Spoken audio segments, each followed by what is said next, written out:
Oi, gente, sejam bem-vindos. Vamos iniciar já a nossa segunda parte da aula. Esperar só um minutinho todo mundo se logar aí.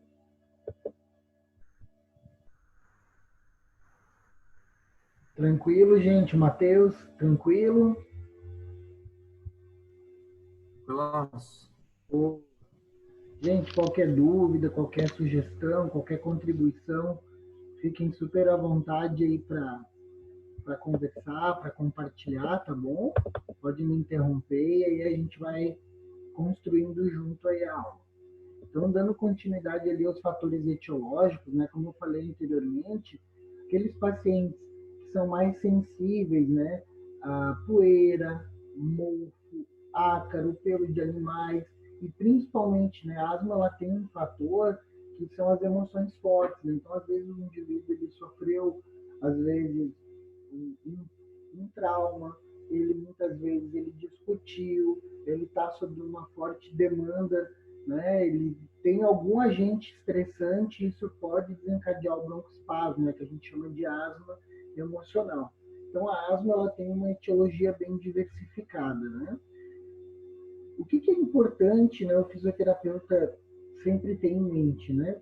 Que um quadro de broncoespasmo, ele é um quadro que ele é reversível, né? Então, quando o paciente ele é acometido por um agente estressor, ele vai fazer um quadro de broncoespasmo. O que a gente vai observar na clínica, né? Que esse paciente, na ausculta pulmonar, eu vou escutar sibilos, às vezes não é necessário nem pegar o estetoscópio, a gente já vai ver o paciente em franca, né? Falta de ar, né? A gente vai conseguir escutar de forma bem audível esse chiado no peito, né? A gente vai ver esse paciente com esforço, né, ventilatório, e isso não é nada legal, né? A gente vê esse paciente ali sofrendo, né, com falta de ar, né? E aí eu até coloquei ali, falta de ar versus hiperinsuflação pulmonar, né? Porque o que acontece? Todas essas doenças que a gente está fazendo esse apanhado, eles têm uma característica que é a retenção de ar, né? E a gente aprende até o momento de chegar na faculdade que o asmático ele tem falta de ar, né? Um conceito que a sociedade utiliza, né? Mas quando a gente vai estudar a fisiopatologia do DPOC e da asma, a gente entende que esse paciente ele é retentor de ar, né? Por isso que o ar não está entrando ali, né? A gente pensa que a pessoa está com o pulmão teoricamente, né, vazio e a pessoa não está conseguindo respirar. E poucas pessoas têm esse conhecimento que na realidade os alvéolos já estão hiperdistendidos, né? Não tem como a gente fazer um volume corrente quando o campo pulmonar ele já está totalmente preenchido, né? É um pouco difícil, né? E o DPOC e a asma, eles andam de mãos dadas. Qual é a diferença aí? É que a asma, gente, ela já inicia esse processo de broncoespasmo na infância, na pré-adolescência, é no começo da vida que a asma começa a apresentar os seus sinais, né? Já o DPOC, ele já é uma lesão que vai acontecendo ao longo da vida do indivíduo. Então, quando o indivíduo ele já é um adulto, né, vai aparecer aí esse quadro de doença pulmonar obstrutiva crônica, que pode ter também diferentes formas que esse paciente se transforma em DPOC. Pode ser por histórico de tabagismo, pode ser por remodelação do campo respiratório devido a crises de asma ao longo da vida, aquele paciente que às vezes tem um quadro de asma, esses quadros de asma são pontuais, são no inverno, pelo menos 2 vezes no ano a pessoa tem crise, faz processo inflamatório, algumas vezes essa asma ela evolui para uma bronquite, para uma bronquiolite, às vezes durante essa vida desse paciente, além da asma, além do processo inflamatório, ele pode ter evoluído para uma pneumonia. Então, olha só, um paciente que começou a ter quadro de asma aos 4 anos de idade e vai procurar um pneumologista na fase adulta aos 35, 36 anos, esse paciente ele já tem aí uma alteração no campo pulmonar. Provavelmente a capacidade pulmonar desse paciente pode estar alterada, né? Então, o que a gente observa na clínica, o que a gente consegue observar aí na clínica escola, quando a gente vai fazer a espirometria. Grande parte do paciente que tem o diagnóstico de asma, ele não trata, né? Ele acha que simplesmente fazer o uso dos corticoides, fazer o uso do broncodilatador no momento da crise já é o suficiente para que ele possa tratar. E na realidade o asmático ele tem uma doença crônica. Então o asmático ele vai ser asmático durante a vida inteira dele. Então ele precisa tratar a asma. E como que a gente trata a asma, né? O fisioterapeuta ele vai orientar primeiramente esse paciente asmático a ter um pneumologista, né, a fazer espirometrias, né? Então o médico ele vai sugerir aí ciclos de espirometria e o fisioterapeuta vai trabalhar na reabilitação pulmonar para ajudar esse paciente aí a ter uma boa condição ventilatória, né? Já no DPOC, o que acontece? O paciente, quando ele chega para a gente na clínica, a gente já sabe que esse paciente ele tem um problema ventilatório e tem um problema respiratório, né? Então, é aquele paciente que o manejo dele já é um pouco mais difícil, é aquele paciente que ele vai fazer quadros de exacerbação. Muitos DPOCs, infelizmente, eles continuam ainda expostos ao gatilho, e o gatilho principal é o tabagismo, né? Então, o fisioterapeuta, ele sofre bastante, principalmente nesse período do ano. Para quem está chegando agora, eu estava comentando no bloco passado da aula que a gente tem a mecânica respiratória, que não é novidade para ninguém aqui. A gente faz uma inspiração de forma ativa, tem um gasto de energia, existe aí acionamento das musculaturas aí respiratórias, né, o diafragma, os intercostais internos e externos, e o ar entra para dentro do campo pulmonar e sai de forma passiva, né? O que acontece? O paciente, quando ele está em franca insuficiência respiratória, ele acaba acionando a musculatura acessória. Isso gasta mais energia, isso inconscientemente o paciente, ele por busca de uma melhor ventilação, ele aumenta esse trabalho ventilatório, né? O que vai acontecer com esses pacientes ao longo de um período de tempo de insuficiência respiratória, né? Isso vai gerar uma lesão, né? Primeiro, um gasto energético muito grande. Às vezes esse paciente ele faz aí uma retificação, né, do músculo diafragmático. Então é aquele paciente que ele já está hiperinsuflado, né? É aquele paciente que é difícil da gente ventilar. Então até eu costumo brincar, né, que o aprisionamento aéreo a gente pode até fazer esse padrão. Se você agora que está assistindo aí o vídeo, está assistindo a aula agora em tempo real, ou vai assistir depois em casa, faz um teste, né? A gente faz uma inspiração ativa e faz uma inspiração passiva, né? Beleza. O que acontece com o asmático, paciente DPAC? Ele tem a trap, né? Ele tem aprisionamento aéreo. Como é que funciona isso? É como se eu tivesse uma inspiração, né? Um tempo inspiratório de 1 para 2, né? O que acontece nesse processo de 1 para 2? O asmático, o DPOC, ele não consegue fazer expiração por completo, então ele acaba aprisionando parte desse volume. É como se eu inspirasse e não conseguisse soltar totalmente o ar. Aí eu já estou hiperinsuflado, eu inspiro de novo. Daqui a pouco eu começo a perceber que o meu volume corrente ele é muito baixo e a minha respiração está curta, né? Então o aprisionamento aéreo é mais ou menos como aparece nesse gráfico aqui. Então eu inspirei um determinado volume e quando eu solto, eu não consigo fazer a expiração por completo. Então existe aí uma retenção, aí um aprisionamento aéreo. Então eu inicio um novo ciclo, vou tentar a expiração novamente, tem um novo aprisionamento aéreo.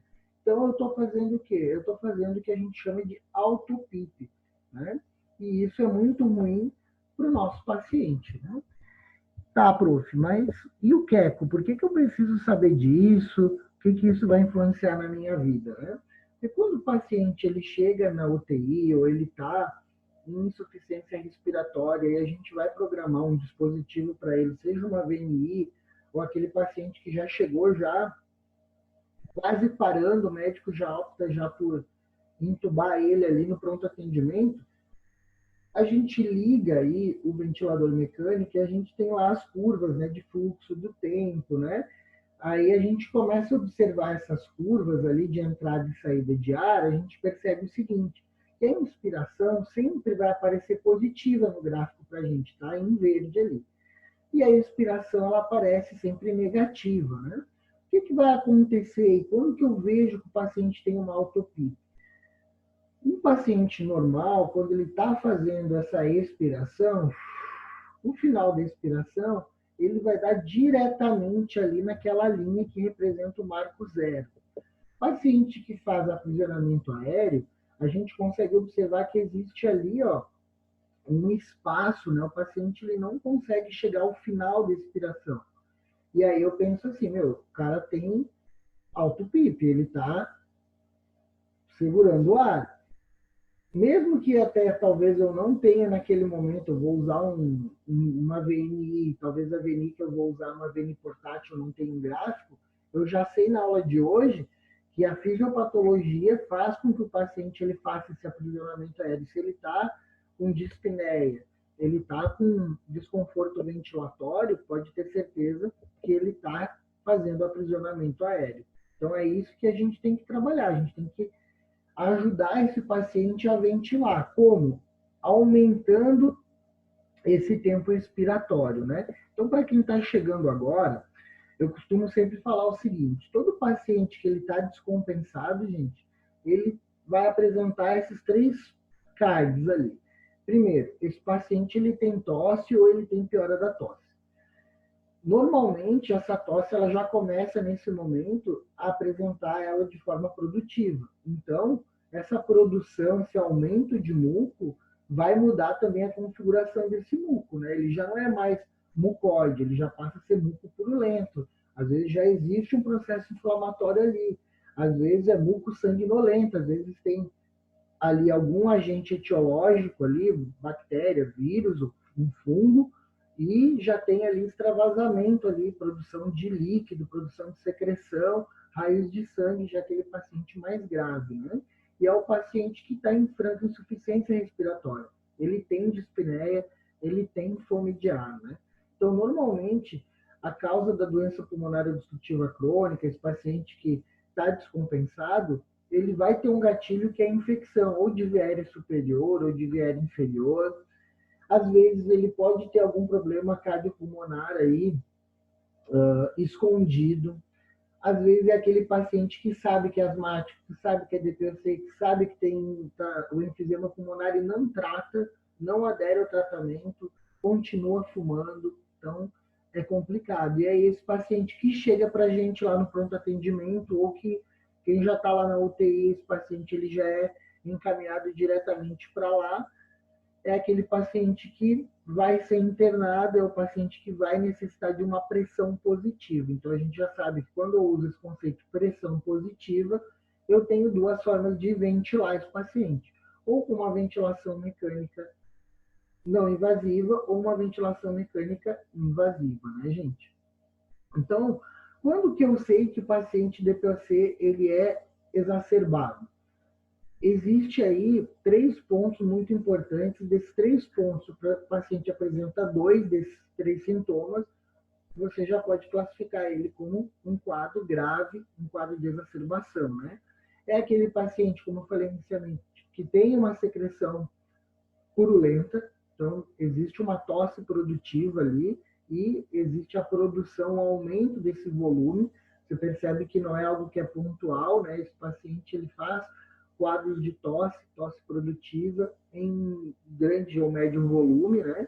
E é aquele paciente que ao longo da tua avaliação, da tua conduta terapêutica, tu percebe que esse paciente ele vai ficando cada vez mais cansado, cada vez mais dispneico, é aquele paciente que não se adapta à oxigenoterapia, é aquele paciente que às vezes a gente vai iniciar uma ventilação não invasiva e ele não, muitas vezes, não se adapta no primeiro momento à VNI, ele continua fazendo quadro de dispneia e pode, para não evoluir aí com uma parada cardiorrespiratória, o médico ele já entra com droga vasoativa, ele já entra com corticoide, ele acaba entubando o paciente. Então, É isso que eu tenho que ficar ligado. O paciente chegou no PA, o paciente apresenta tosse, apresenta grande volume de secreção, tem uma escuta, que tem estetor, e eu percebo que na minha escuta, além desse estetor crepitante, eu tenho um sibilo, eu tenho que abrir o olho, né? Porque esse paciente, a tendência dele é cada vez mais ficar dispneico, tá bom? Então, como que eu vou fazer o manejo nesse paciente aí que está exacerbado? Primeira coisa que a equipe multidisciplinar vai fazer, o médico, né, nesse momento, ele vai prescrever aí os medicamentos adequados para esse paciente. No momento vai ser o corticoide de largo espectro, né, para trabalhar esse processo inflamatório, ele vai fazer uso aí de broncodilatador para aumentar a luz desse vaso, né, e nisso é muito engraçado, né? Porque às vezes eu conheço algumas pessoas que têm DPOC ou que é asmático e acaba fazendo o uso de medicamentos em casa. Às vezes o paciente é asmático e ele está já com uma bronquite. Aí o que ele faz? Ele usa um broncodilatador. Aí o broncodilatador vai só fazer o quê? Ele vai abrir ali as paredes, né, dos vasos, vai relaxar toda aquela musculatura. Só que, mesmo assim, o paciente ele não tem um bom volume corrente, porque ele já tem o quê? Uma produção muito grande de secreção. Então, não adianta mais só usar um broncodilatador. Eu preciso usar um corticoide associado, né? Então, tanto que quando a gente vai observar esses novos medicamentos aí, eu até dito são os medicamentos de última geração, né? Esse corticoide, eles são corticoides que hoje eles não têm um efeito colateral tão grande. Normalmente a maioria dos medicamentos hoje eles estão associados ao broncodilatador com o corticoide. Então isso também já é um ponto bem positivo para o paciente que necessita desse manejo, né? Outro ponto importante, dentro da avaliação, a equipe como um todo vai ter que identificar e tratar a causa dessa exacerbação, né? Então, a gente vai entender um pouco a história pregressa do paciente, se o paciente tem condições de falar ou não. Uma outra coisa, às vezes a gente chega lá, o paciente está tão dispneico que ele não consegue nem falar o nome, é aquele paciente que está em insuficiência respiratória, é aquele paciente que eu não vou ficar perdendo tempo, né, gente? Eu vou, primeira coisa, dar um suporte de oxigênio para ele. Só que não basta só dar um suporte de oxigênio para uma via que está inflamada e que está fechada, né? Eu preciso melhorar essa sincronia, eu preciso retirar esse volume, esse aprisionamento aéreo através da ventilação mecânica, né, gente? Então, 3 pontos ali são bem importantes, né? A gente identificar ali a gravidade dos sinais e sintomas, analisar os exames que vão acontecendo ali no pronto atendimento de forma quase que instantânea, né? Tu já vai pedir ali o exame de sangue, já vai pedir uma gasometria, a gente vai ver o raio-x de tórax, mas o fisioterapeuta não vai ficar parado, né? A gente já vai administrar oxigênio suplementar, a gente já vai entrar com uma ventilação não invasiva, que vai ser a nossa primeira escolha. E as demais condutas que eu comentei aí vão fazer parte da equipe médica, da equipe de enfermagem, que a gente vai estar atuando ali em conjunto, né, gente? Então, quais são os fatores que podem ainda contribuir para essa exacerbação aí no DPOC, né? Como eu falei no bloco passado, a gente pode ter fatores que são diretamente ligados ao sistema respiratório e tem fatores extrapulmonares, né? Então, infecção respiratória, tromboembolismo pulmonar, pneumotórax, outras doenças de base que pode acometer o sistema respiratório superior e inferior. Quais são os fatores extrapulmonares? O principal são as doenças cardíacas, arritmia, infarto agudo do miocárdio, insuficiência cardíaca, descompensação cardíaca, né? Então, aquele paciente que tem arritmia, aquele paciente que às vezes é cardiopata e não trata, né?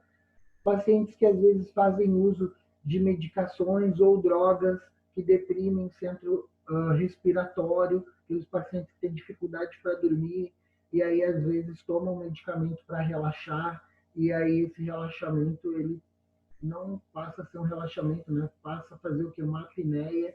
Então é muito complicado isso, né?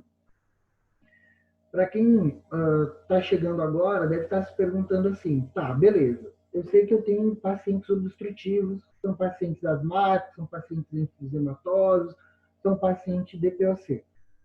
Então, como que eu tenho que pensar na minha conduta agora? Se eu já dei oxigênio, se o médico já deu o medicamento, como que eu vou fazer a melhora aí da função da musculatura respiratória? Quando a gente pega um paciente, por exemplo, que está exacerbado, principalmente o asmático, é o paciente que eu tenho mais medo, por quê? Porque o DPOC, gente, ele já está acostumado com esse aprisionamento aéreo. DPOC ele já é um retentor de CO2. Centro respiratório bulbo já entende que ele satura baixo. Então, é um paciente que, teoricamente, aguenta um pouco mais essa condição aí aguda. Qual é o paciente que o fisioterapeuta tem que ter mais receio, tem que ser muito rápido no manejo? É o paciente asmático. Porque o paciente asmático, ele muda muito rápido. Normalmente, todo asmático, ele tem insuficiência respiratória moderada. Só que quando ele está em crise, ele passa a ter uma insuficiência aguda grave. Então, o pico de fluxo dele muda, o ritmo respiratório dele muda, ele fica taquipneico, ele fica taquicárdico, é o paciente que tem fome de ar, né, gente? E todo paciente que tem fome de ar é aquele paciente que tem um risco iminente de morte. E aí o fisioterapeuta, ele tem que ter a mão muito rápida e ter esse entendimento que todo paciente que ele é retentor de ar, ele tem hipoxemia. E ele vai fazer hipercapnia permissiva. Como assim? Primeira coisa que estou vendo agora aqui na minha lista, aqui o André. Vou pegar o exemplo aqui do André. O André acabou de chegar no plantão. O André é chamado lá no pronto atendimento do Hospital de Caridade para atender a Dona Maria. Ele chegou lá, ele, mais outro colega, e aí eles optaram pela ventilação não invasiva. Nossa primeira opção, a gente até já estudou sobre ventilação não invasiva, ela é ótima, um bom recurso, dá uma pressão positiva, é a nossa primeira mão.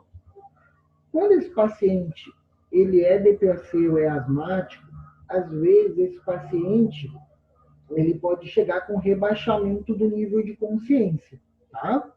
E é o único paciente que a gente vai submeter à ventilação não invasiva inconsciente. Por quê? Pelo quadro de hipoxemia, o centro respiratório bulbo, ele relaxa o corpo, ele desmaia o paciente.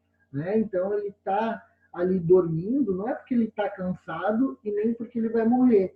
Ele está ali como um mecanismo de defesa. O centro respiratório está identificando um aumento do dióxido de carbono na corrente sanguínea e isso faz com que o paciente ele tenha uma redução ali do nível de consciência.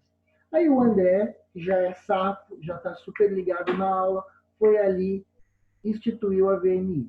Ele vai perceber que aquele paciente que está taquipneico, que está fazendo às vezes um padrão ventilatório invertido, é aquele paciente que está totalmente exacerbado. Com o passar do tempo, com o auxílio da pressão positiva, isso vai fazer o quê? Vai melhorar a mecânica ventilatória do paciente, devido a essa pressão positiva, vai hiperdistender aí os alvéolos, vai aumentar o campo pulmonar, o aumento dessa pressão positiva vai fazer com que o coração ele sofra o quê? Uma espécie de abraço pelo campo pulmonar esquerdo e direito, isso vai acalmar o coração e vai diminuir aí a frequência cardíaca do paciente, vai melhorar o débito cardíaco, vai melhorar a força de ejeção, né, de sangue por parte do coração. E o André e a Nicole, que agora apareceu aqui para mim, eles acabaram de salvar amanhã, salvaram ali a Dona Maria e tiraram o risco da Dona Maria ir para a UTI e ser entubada, né? Porque a gente entende que o paciente, quando ele vai para a UTI, a gente sabe que a UTI não é morte, é vida, né? A gente quer dar um suporte à vida para esse paciente. Mas a gente também sabe que o paciente que vai para o tubo exacerbado, ele tem uma taxa de mortalidade relativamente alta quando a gente vai fazer uma comparação com outros distúrbios aí, tá? Então, quando esse paciente ele descompensa, ou muitas vezes ele já chega, vou pegar um outro colega aqui para dar um outro exemplo. Aí tem o Matheus e a Maria Eduarda. Ali a Maria Eduarda, né, tá lá já na UTI e aí chegou o paciente. O paciente já chegou entubado para ela, lá do PA. não deu para o André ali ajudar aquele paciente. Por quê?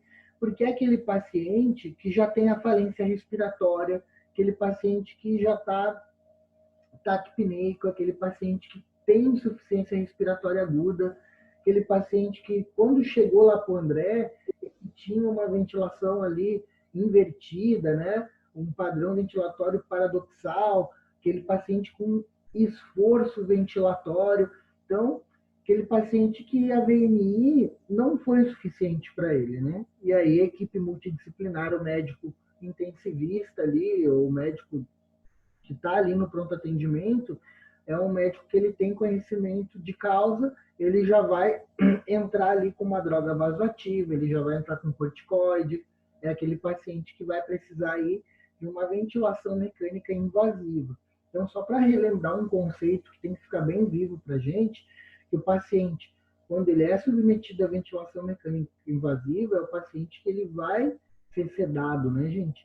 Então, essa sedação, a gente sabe que tem sedação ali de médio, curto e longo prazo, mas é aquele paciente que ele vai precisar naquele momento ali de uma sedação para a gente poder mexer aí nesse centro respiratório com mais tranquilidade. Tudo bem?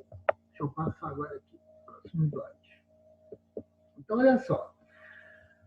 Quais são as situações em que a gente percebe que esse paciente ele vai para o tubo, né? Então, quando esse paciente, às vezes, ele chegou dispneico e ele teve uma parada cardiorrespiratória, chegou ali, quando viu o cara parou. Não deu nem tempo do André sair da ala para chegar no pronto atendimento. Quando ele chegou, ele já escutou lá o sistema de comunicação interna, equipe RCR chamando, ou seja, a equipe RCR é a equipe que vai ajudar ali na parada cardiorrespiratória.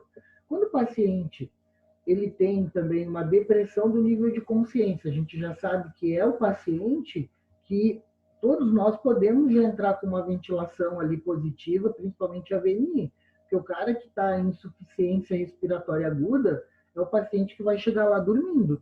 E ele está dormindo não só pelo cansaço da agitação que ele teve ou pela doença dele. A gente já sabe que ele é um retentor de CO2 e isso deprime o sistema nervoso central. Então, paciente que pela fome de ar, ele em alguns momentos pode aparecer um pouco mais agitado, um pouco mais irritado, né? É aquele paciente que às vezes não trata a asma, não trata o seu DPOC e chega ali num quadro inflamatório, às vezes até mesmo de pneumonia, né? Paciente, por conta do aumento da secreção, tem obstrução de via aérea superior e também, às vezes, inferior, né? Pelo excesso de secreção.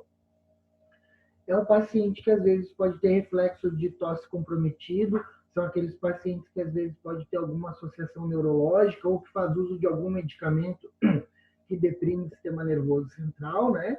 E aquele paciente que é misto, né? O paciente que é pneumopata, mas que tem um componente neurológico, que tem um componente cardíaco, né? Que vai gerar instabilidade hemodinâmica, vai gerar aí sobrecarga no coração.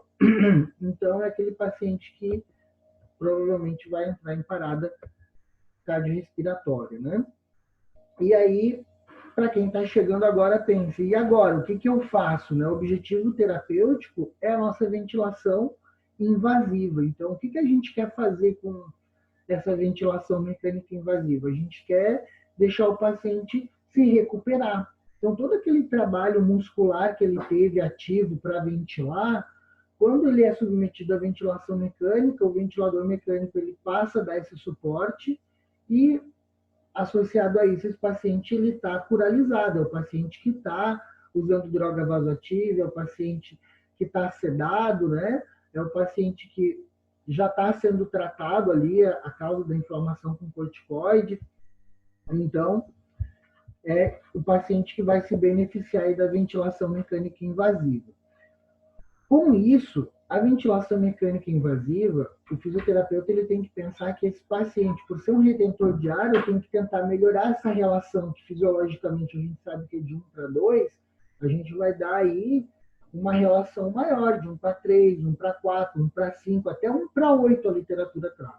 Então a gente vai, através da gasometria e através do padrão ventilatório, a gente vai entender esse paciente, a gente vai fazer estratégias dentro da ventilação mecânica para melhorar não apenas a gasometria, mas também para melhorar a oxigenação e ventilação do nosso paciente. Esse paciente, gente,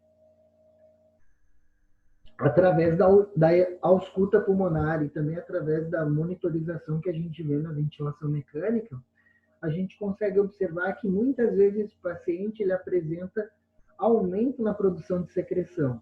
E por conta da sedação, ele não vai ter uma tosse ativa. Então, é o momento que o fisioterapeuta, vai aspirar esse paciente, né? Vai retirar esse excesso de secreção para melhorar o volume corrente, né?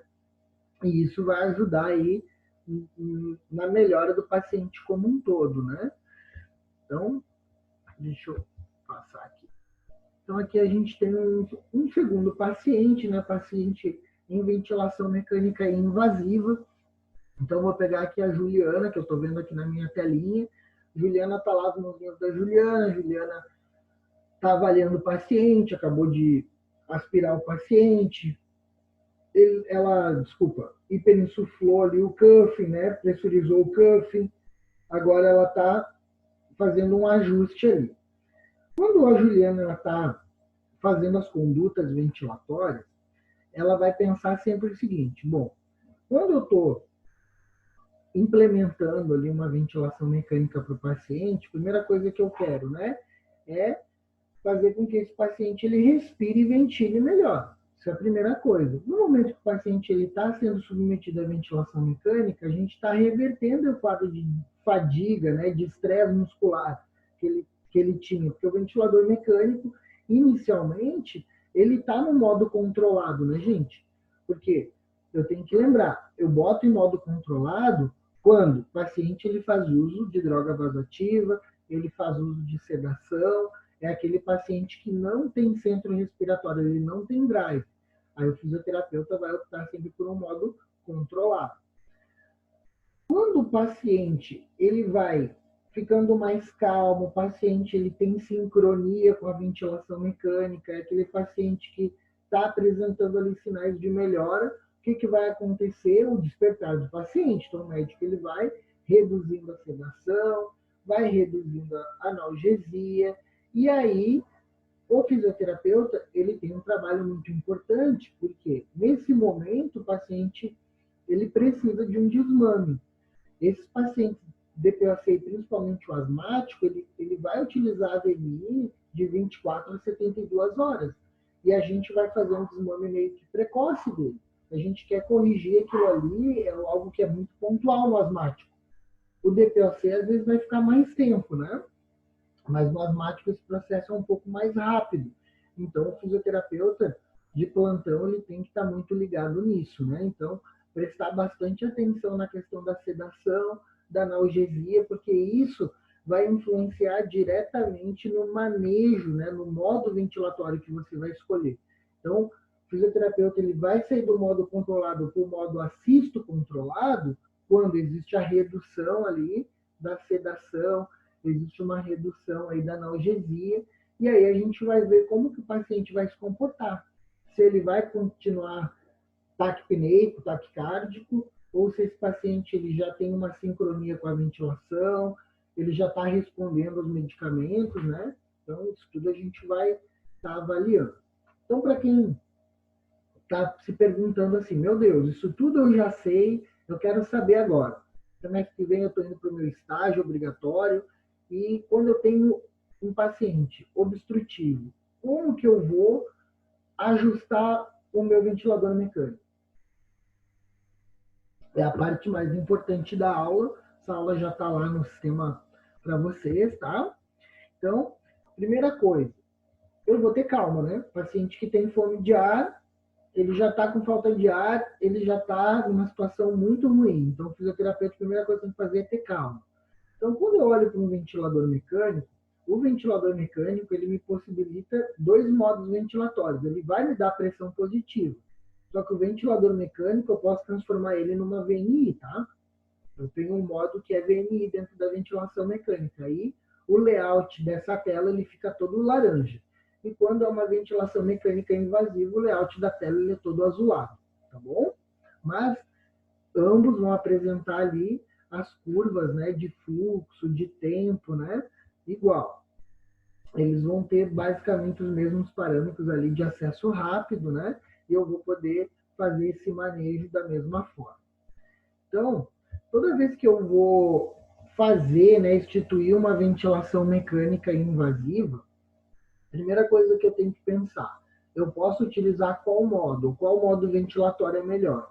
Então, assim, eu posso ventilar ou a volume ou a pressão. Não tem uma regra, o consenso não define qual o melhor modo ventilatório. Existem alguns estudos que nos apontam que, por exemplo, paciente que é enfisematoso, paciente às vezes que é DPOC, às vezes ventilar a pressão para o paciente é um pouco melhor. Também outros estudos apontam que paciente asmático, ventilar volume tem uma resposta melhor, mas assim, não tem uma classificação, uma evidência A para um ou para outro, tá bom? Eu posso optar e eu vou fazer o manejo, vou ver qual é o melhor modo para aquele paciente no momento. Então, primeira coisa, o modo ventilatório é a escolha de vocês, a escolha do fisioterapeuta. FiO2, né, gente? Então, existe uma regra que ela é assim, como diz o Manezinho, toda a vida, né? FiO2 é sempre a menor FiO2 para melhor saturação do paciente. Né? Então, eu vou implementar uma FiO2 para manter uma PaO2 lá na gasometria entre 60 e 80 milímetros ali, ou uma saturação que vai estar entre 92 e 95. Por que 92 a 95? Porque se o paciente é DPOC, gente, é um paciente que ele não vai ter uma boa saturação, né, gente? Ele é retentor de ar. É difícil a gente pegar um DPOC grave, descompensado, e botar 99%. Né? É mais raro isso acontecer, né? Então, se eu consigo dar um suporte de FO2 para o paciente ele está de 92% para cima, já está muito bom. Se o meu paciente que é asmático DPOC está fazendo 95%, é padrão ouro, tudo bem? Volume corrente, né, gente? O volume corrente é a entrada e a saída de ar. E é o quanto que eu tenho que calcular, né, gente? Como que eu vou saber quanto que eu vou colocar ali de volume corrente para um paciente? Eu vou fazer o peso ideal do paciente, vou fazer o peso predito, né? Então a gente vai pegar o celular, já ensinei para vocês, a gente tem vários aplicativos aqui, né? Então pego o meu celular, vou colocar ali os dados do paciente e aí através do peso predito ele vai me orientar qual será o melhor volume, né? E aí para eu fazer esse cálculo, eu tenho que escolher ali, né, se eu vou multiplicar ali por 4, por 5 ou por 6. Né? O consenso nos diz sempre que o número 6 é o ideal. Mas existem estudos, e principalmente pacientes mais graves, quando a gente vai calcular esse volume corrente, é melhor eu dar um volume corrente um pouco mais baixo. Então, eu posso calcular com 4, eu posso calcular com 5, né?